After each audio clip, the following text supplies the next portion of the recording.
panibagong lubog sa isang napakagandang gabi mga lods.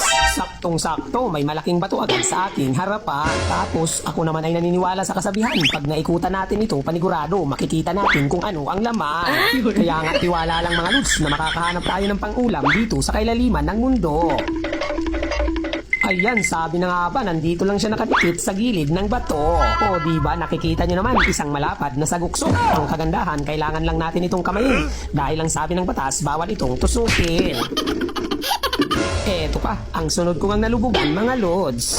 Grabe, talaga namang walang kasing ganda ang mga corals dito. O diba, nakikita nyo naman, buhay na buhay, nagagandaan ng kulay. Tapos magkakatabi pa ang mga kuweba dito. Kaya naman, silipin ko itong mabuti, baka ang pang-ulam dito nakatambay. O diba, nakikita nyo naman mga lods, lumalabas na siya para magpa-ulam sa atin. Agay, tusok. Hala, napakalapad pala, sana lang hindi ito maipit. Ayan, napuslit din kita, napakalaking ketong. Kaya naman, ang mahiwagang SWAT out mula dito sa kailaliman ng mundo ay para sa iyo.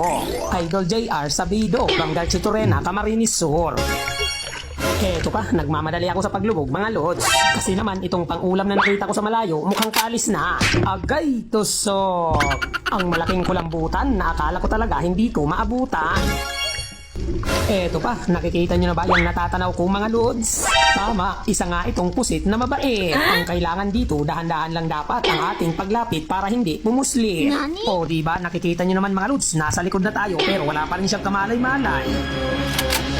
Agay, tusok.